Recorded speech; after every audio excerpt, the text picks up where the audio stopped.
Halo, assalamualaikum warahmatullahi wabarakatuh. Perkenalkan, nama saya Aftar Ramadan dengan NIM 28920500069 dari Prodi Manajemen Fakultas Ekonomi Bisnis Kampus Pancasakti Bekasi.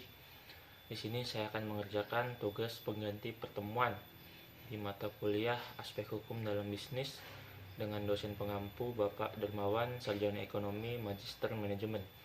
Di sini saya akan menjelaskan tentang bentuk-bentuk perusahaan. Perusahaan adalah tempat di mana terjadinya kegiatan produksi sebuah barang atau jasa. Dalam sebuah perusahaan, semua faktor produksi berkumpul, mulai dari tenaga kerja, modal, sumber daya alam, dan kewirausahaan.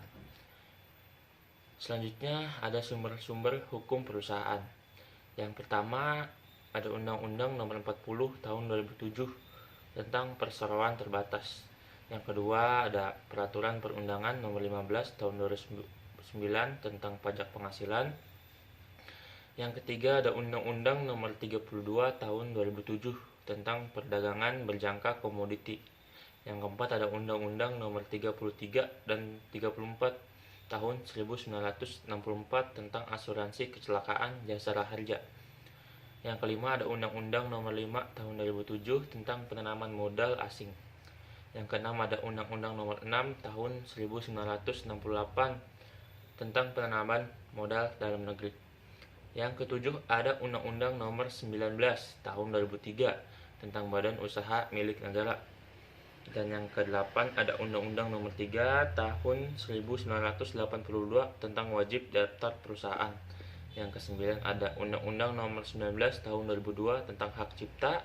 Yang ke-10 ada Undang-Undang Nomor 7 Tahun 1987 tentang penyempurnaan Undang-Undang Nomor 6 Tahun 1982.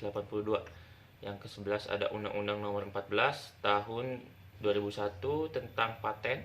Yang ke-12 ada Undang-Undang Nomor 15 Tahun 2001 tentang merek.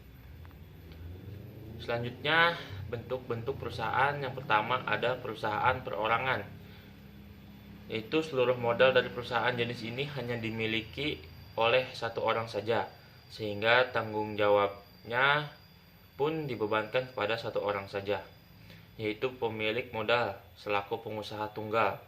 Adapun orang lain yang terlibat dalam perusahaan ini hanya sebatas membantu pengusaha berdasarkan perjanjian kerja atau pemberian kuasa. Contoh perusahaan perorangan adalah usaha kecil menengah (UKM) seperti bengkel, salon kecantikan, rumah makan, dan sebagainya.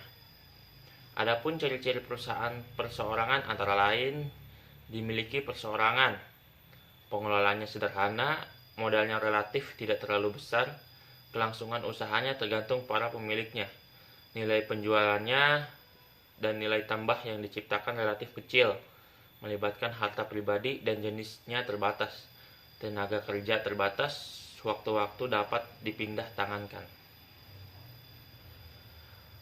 Adapun keuntungan dengan pendirian perusahaan dalam bentuk perorangan seperti pemilik bebas mengambil keputusan. Seluruh keuntungan perusahaan menjadi hak pemilik perusahaan. Rahasia perusahaan terjamin, pemilik lebih giat berusaha.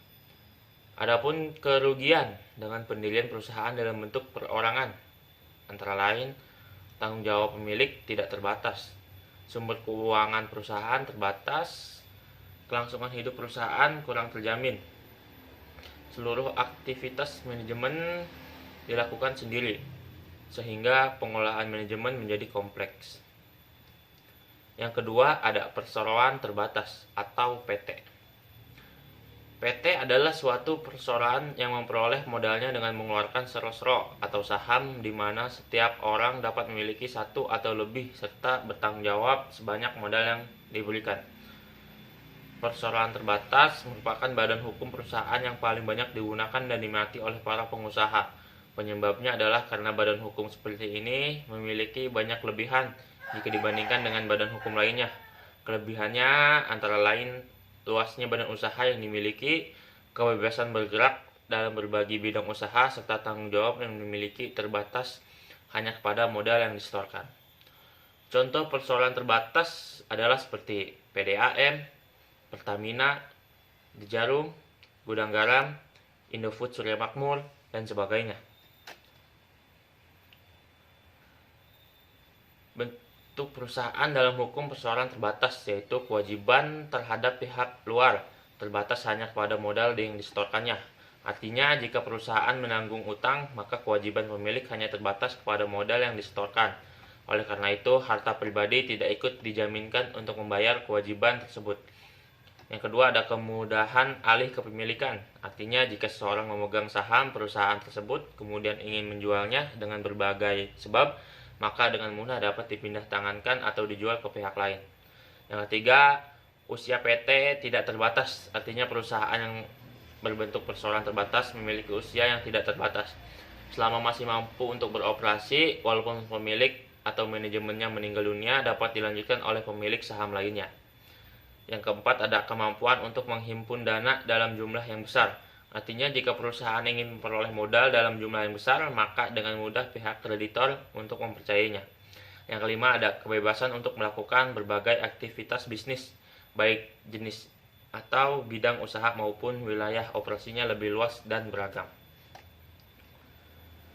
Keuntungan dengan pendirian perusahaan dalam bentuk PT antara lain mudah dalam peralihan kepemimpinan, mudah memperoleh tambahan modal, kelangsungan perusahaan sebagai badan hukum lebih terjamin, lebih efisien dalam manajemen pengolahan sumber-sumber modal.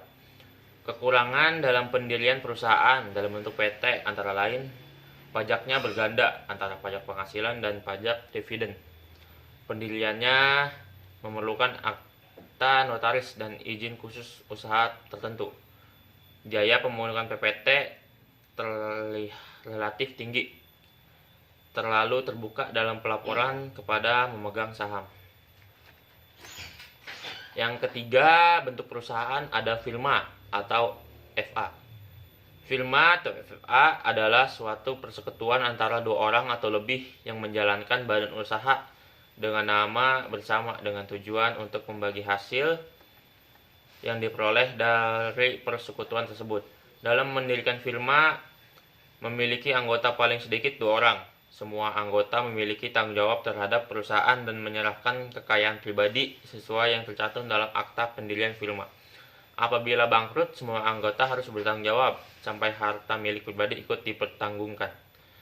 Contoh firma adalah seperti perusahaan Nike, Puma, Diadora, Ross, dan sebagainya.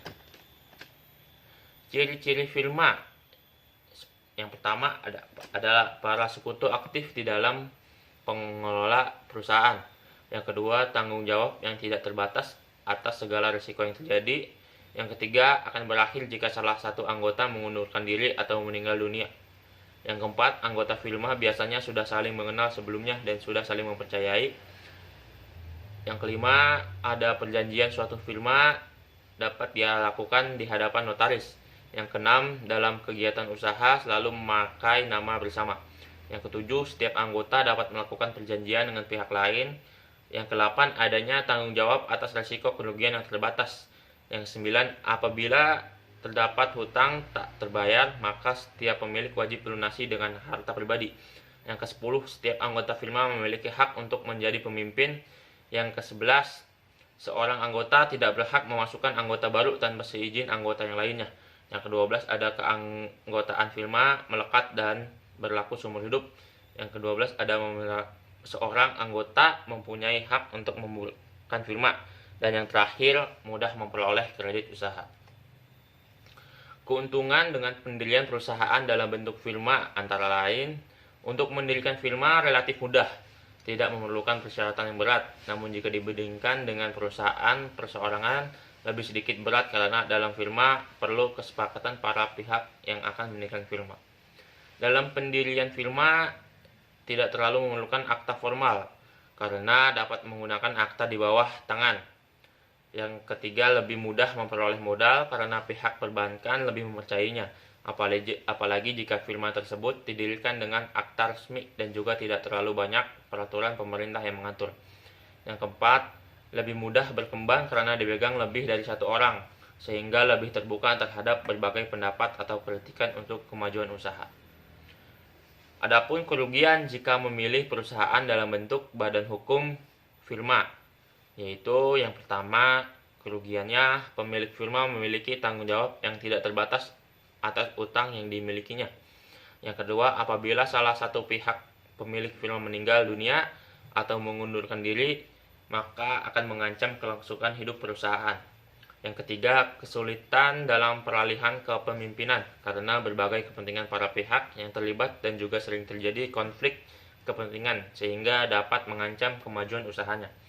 Dan yang keempat, kesulitan dalam menghimpun dana untuk jumlah besar serta mengikuti tender dalam. Selanjutnya, bentuk perusahaan yang keempat ada persekutuan komanditer atau CV. Komanditer atau Commanditary Vennootschap lebih sering disingkat dengan CV. CV merupakan salah satu bentuk usaha yang dipilih oleh para pengusaha yang ingin melakukan kegiatan usaha dengan modal yang terbatas. CV merupakan badan usaha yang berbadan hukum dan kekayaan para pendirinya tidak terpisahkan dari kekayaan CV. Dalam persoalan komanditer terdapat beberapa sekutu yang secara penuh bertanggung jawab atas sekutu lainnya. Kemudian ada satu atau lebih sekutu yang bertindak sebagai pemberi modal. Tanggung jawab sekutu komanditer hanya terbatas pada sejumlah modal yang ditanamkan dalam perusahaan. Jadi, sekutu yang terdapat dalam CV ada dua, yaitu sekutu komanditer dan sekutu komplementer. Contoh persekutuan komanditer atau CV adalah seperti CV Kenfield Group, Adverstering Lampung, CV Heri Jaya Utama, dan sebagainya. Keuntungan dalam mendirikan perseroan komanditer atau CV adalah yang pertama, untuk mendirikan CV saat ini relatif lebih sulit karena memerlukan syarat yang cukup banyak dibandingkan dengan firma. Pendirian CV harus melalui akta notaris dan didaftarkan di Departemen Kehakiman. Yang kedua, bentuk CV sudah dikenal masyarakat, terutama masyarakat bisnis kecil dan menengah, sehingga memudahkan pengusaha atau perusahaan ikut dalam berbagai kegiatan. CV lebih mudah dalam memperoleh modal karena pihak perbankan lebih mempercayainya. Yang keempat, lebih mudah berkembang karena manajemen dipegang oleh orang yang ahli dan dipercaya oleh sekutu lainnya.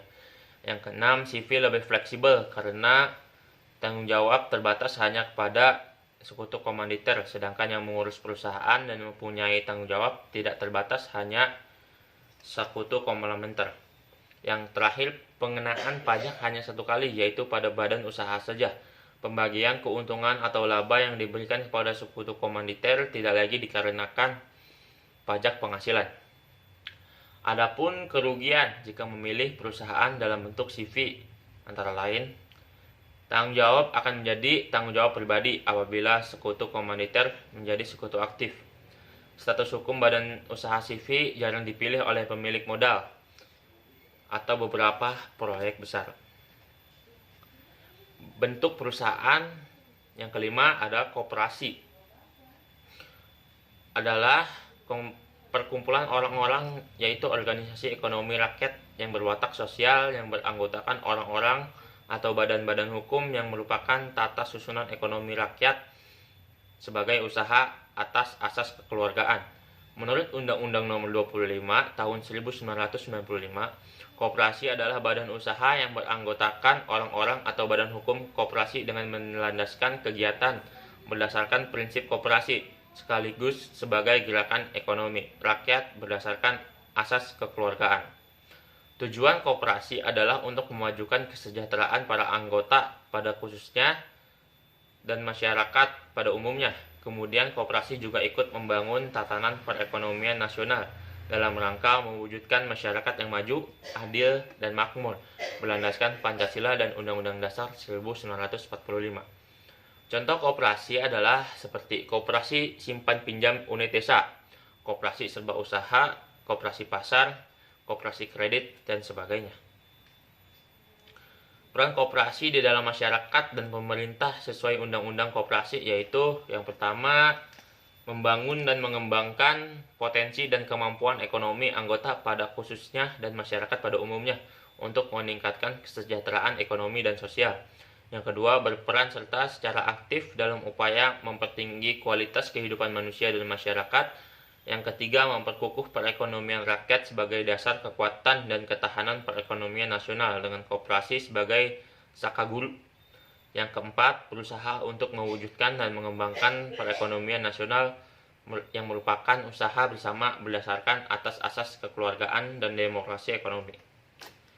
Ya, mungkin hanya itu saja penjelasan tentang bentuk perusahaan dan penjelasannya. Terima kasih sudah menonton.